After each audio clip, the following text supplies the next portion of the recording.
All right, everybody, so hey, you come to CES 2023, we've shown you so many things, so many different products, but you know what? Everyone just wants to see the cool stuff. So that's what we're gonna do. I'm gonna go inside the central hall. We're gonna find and show you what is the coolest stuff to me. Let's go.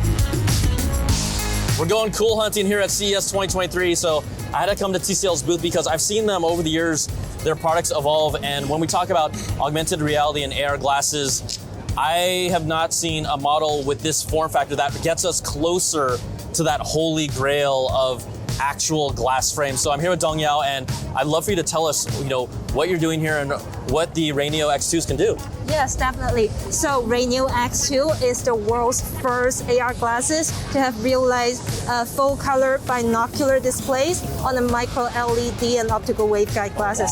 So what does it mean, right? It sounds pretty complex. Micro LED and optical waveguide is a unique technology that we use to ensure that the lenses are transparent. You can see through, but at the same time, there's text displaying that you can see. And also, it's as thin as possible to look just similar like normal eyeglasses. Many other companies, they try to use this technology to realize AR technology, but only RayNeo X2 has realized binocular full color display. Apart from the display breakthrough, we also have very powerful features in these glasses. So we can do auto translation of multiple languages. So just imagine if you wear it and you travel to a new country, just say China. You don't understand Chinese. So when people speak to you in Chinese, you will automatically pick up their voice and translate it in real time. So the subtitles in English will display on the glasses. So it just feels like you have you have an interpreter. Yeah, right in your glasses. And we've seen kind of pre-made 3D rendered ideas of what you're talking about translation, but this is a physical product that at the moment is actually able to do it, correct? Yes, you can try it on and you can experience it on your own. And apart from that, it also has its own mapping system. So it can do navigation on its own. So when you're like cycling or walking in the city and you don't know where to go, it will identify nearby landmarks near you. Wow. And it will show the names of the landmarks for, say, LVCC. So if you're new to Las Vegas, and show you, oh, you're near the LVCC. So that's super convenient. You can also take photos with it with just one click. And then the photos can be downloaded to your phone in high resolution. And you can also play music at the same time. What can these things not do? I mean, that's amazing. Now, the battery is the battery stored within the iFrame? Is that correct? It has its own battery, so it's 590 mAh. Okay, what is that roughly battery life right now? What is that roughly about? Yeah, that's a good question. So if you do just basic functions like music playing, it can last for more than 3 hours. Okay. Yeah. And these, obviously, we've seen you guys develop and continue to streamline this product. Yes. When will this potentially be available and where? Yeah, so we will make these available first to the developer community in selected regions, let's say China and the US, in Q1. So we wanted to make sure that our product is very polished. It has many more features before we commercially rolling out. So we also want the developers to also give their input, maybe to create some more innovative features for us. And we also wanted to create that developer ecosystem. So we will make them available to developers first. And then we also aim to launch it commercially in the first half of this year. Oh, wow. So this is no longer a prototype. This is a go-to-market product. So see, a lot of times we see this crazy cool stuff at CES, but this is coming, the RayNeo X2. All right, so again, you want to see some of the coolest, hottest stuff here on the show floor.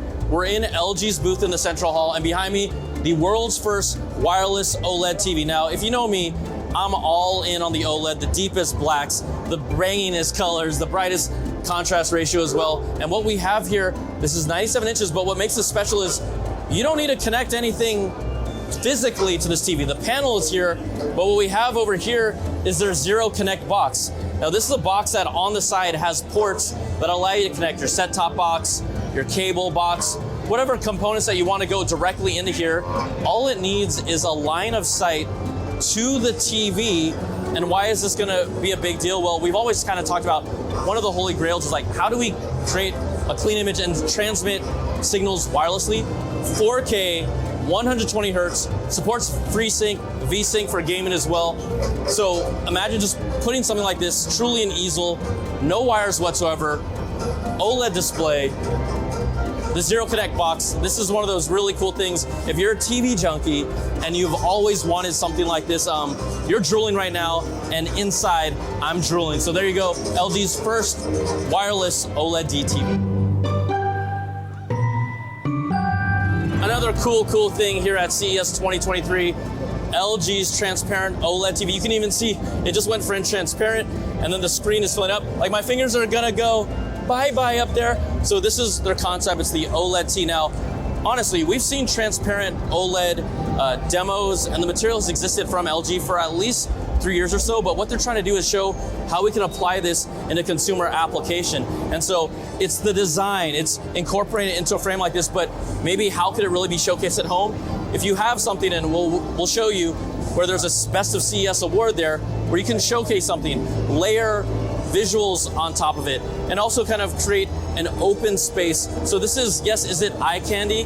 Does it have any kind of retail consumer purposes? Maybe. They also told me that they can make this panel as large as 83 inches, 77 inches. This is just a 55-inch demo of LG's OLED T, which is their transparent OLED TV. So if you look here on the side, you'll be able to see it's like a thick chunk of glass, right? It's thicker than normal. All the components are actually in the bottom, in the base. It'll be in this white base.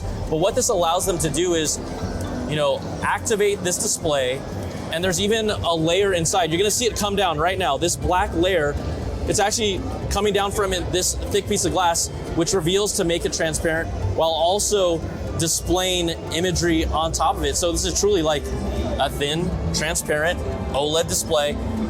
And you can see how they're showcasing their award here in this way. So just another cool thing. We'll see if it comes to consumers anytime soon, but LG's thinking about it. LG can do it. It also comes down to how much you want to pay for it, but still very, very cool.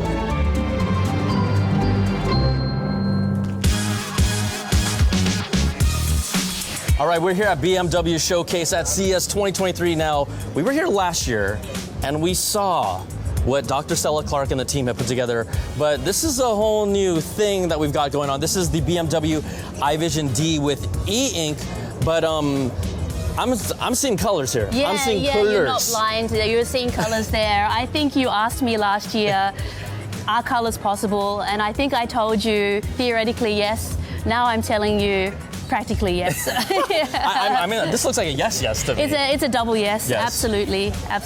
It's full color. So we've gone from black and white to full color. And we're not taking just the black and white Kindle material, but we're taking a very new material, the Prism material from e-ink. It's really months old.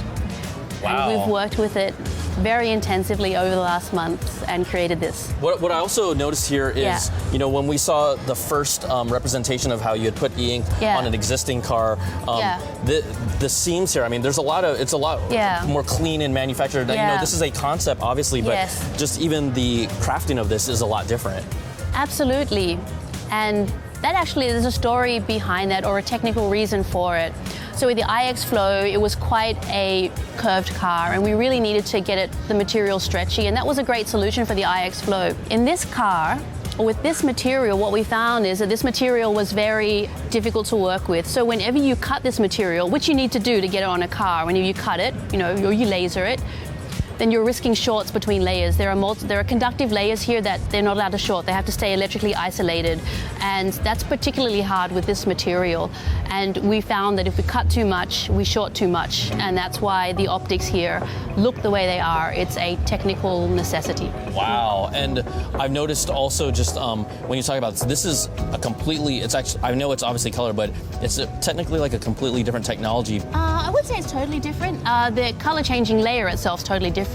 The top and the bottom electrode layers, that's similar to black and white, they're similar. But inside the color capsules, you don't only have black and white, but you have, multiple colors in kind of CMYK fashion. I mean, this is like, look at this. Oh, pink. It's Yeah, like pop in it's with like neon. With the colors, we talked about different patterns. Yeah. This is right now running a program. Can you talk about maybe some of the different styles or things that you can actually do with this car, and even the wheels itself? So we have 240 segments on this car, each including the rims. Each rim has 15 segments on it, and that's the resolution of the car. So you can switch this guy or any of the 250 segments individually to any color you want. So that defines first the resolution of it. And we have 32 possible colors. So that's how we can play with this. And not only that, what we also animate is how the optics of the transition looks. So we want to make it look aesthetically pleasing. So, we time offset, with software, how the animation looks. So you see different things going on here. You see swipes from back to front. You see kind of stripes going out. So we tried to make some aesthetically pleasing patterns so the actual switching itself looks pleasing. I know this is a concept, but I think there's so many people that really, really want it, as a real thing. Are we close to that potentially being reality, or this is still just a concept? Like, how close are we for this maybe actually happening now?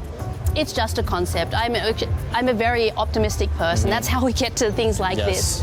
But if one is realistic, we do need years of work. We need to work on robustness. We need to do more tests. Automotive requirements are very rigorous, so that work needs to be done for sure. Yeah. Now, also, I know we are here on the booth, and there's two demos here of the iVision D. There's a kind of an interior cockpit seat in experience. Can you tell us a little bit about what they're showcasing there? Yeah, sure. So one big role there is the idea of transitioning between reality and mixed reality and virtual reality. So you can change your degree of being in the virtual world in that car. So there's a lot of wonderful interior demos that you can see.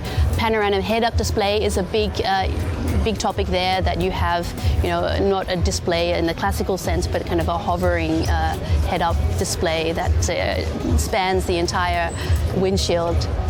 It's also there to see. It's impressive. I just want to ask for you personally, I kind of asked this last year, but there's been a huge response and collective just like excitement from people with this, concept. How does that make you feel? I know, this is a labor of love, but people are really really excited about this. I'm shamelessly, it's a dream. I'm on cloud 9. The keynote last night went really well, and I got to present, and that was new for me, but it worked out. So I on cloud 9. The team's on cloud 9, so we're shamelessly enjoying this. That the world seems to like this. Thanks, Dr. Stella. Thank you, Brian.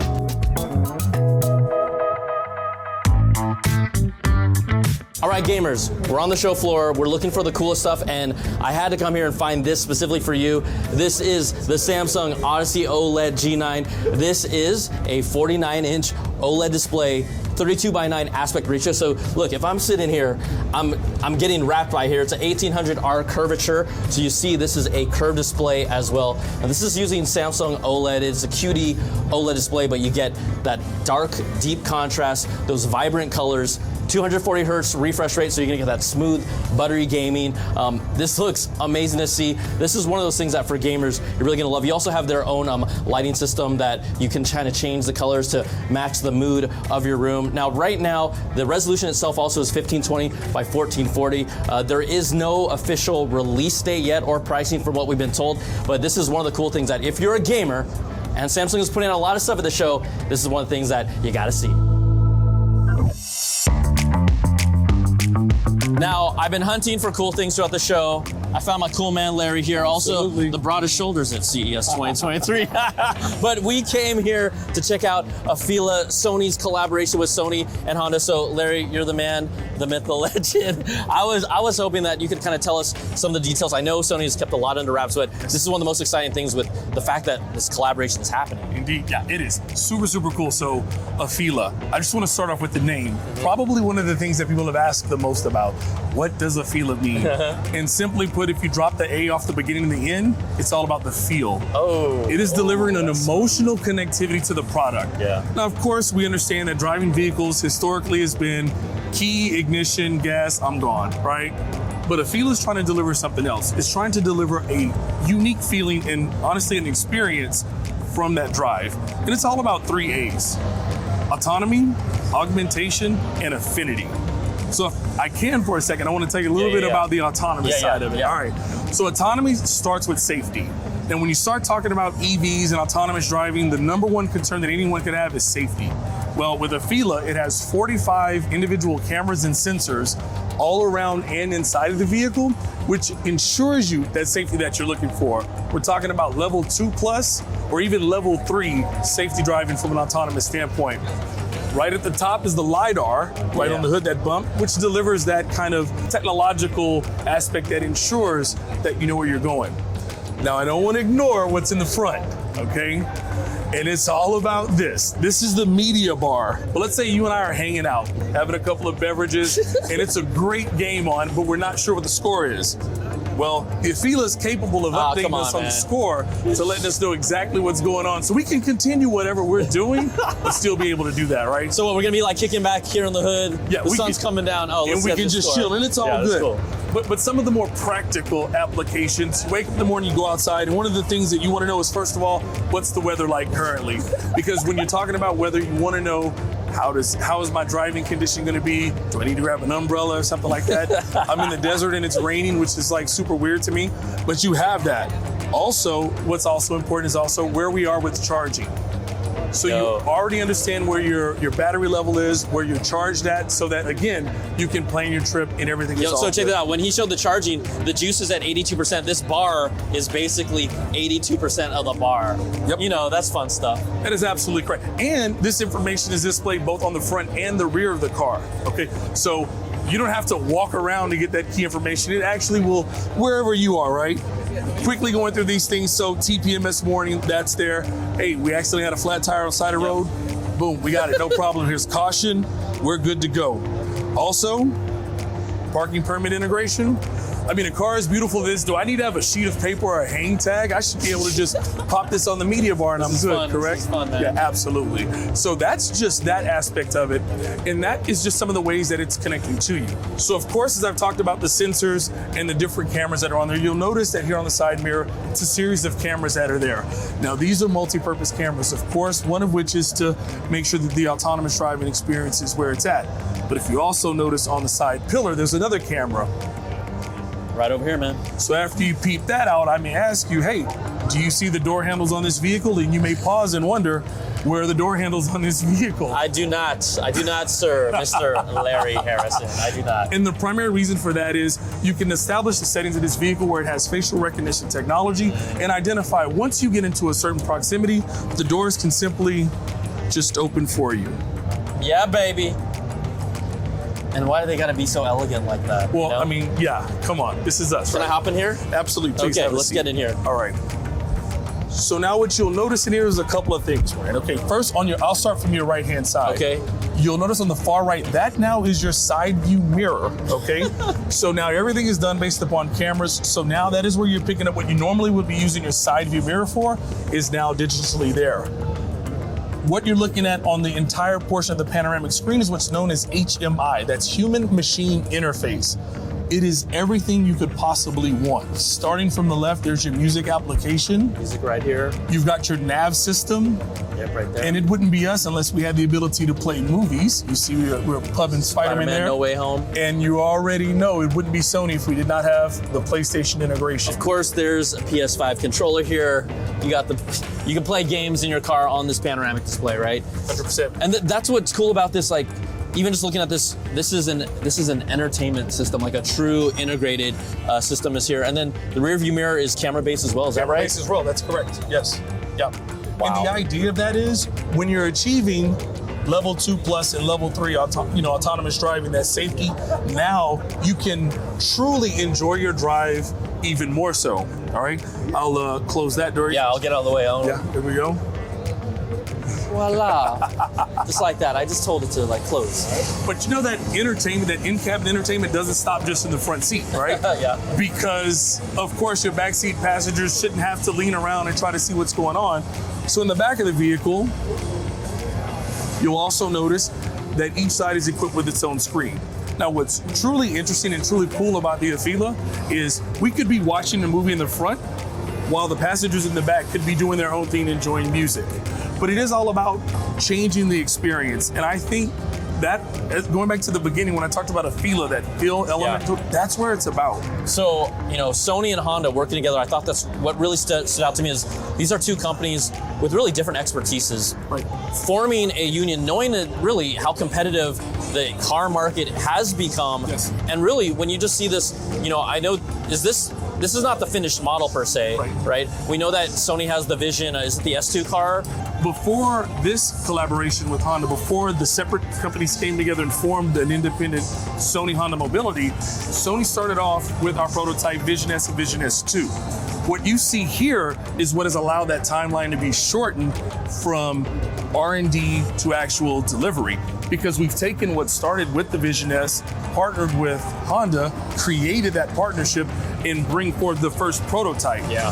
But when you look at that partnership just beginning in 2022, and we're talking about ordering vehicles in 2025 and delivering spring of 2026, this has been a fast-tracked, innovative kind of a process. It's been awesome. And the brains that's relying on is Qualcomm's mobile chip is going to be part of this, that's powering this. So you really see three powerhouses in tech coming together to form this. This is incredible. This is amazing. This is absolutely the coolest thing. And I do, you know, the name of this car is AFEELA, right? Yes. I got something for you, right? Okay. I got a feeling that tonight's gonna be a good night. Oh, it's gonna be a good night. That's a night. It's a good night, baby. Hey, thanks so much, Larry. Appreciate it. Appreciate you, Thank you brother. so much. Good to see Thanks you, so man. much. Another one of the coolest things here at CES 2023.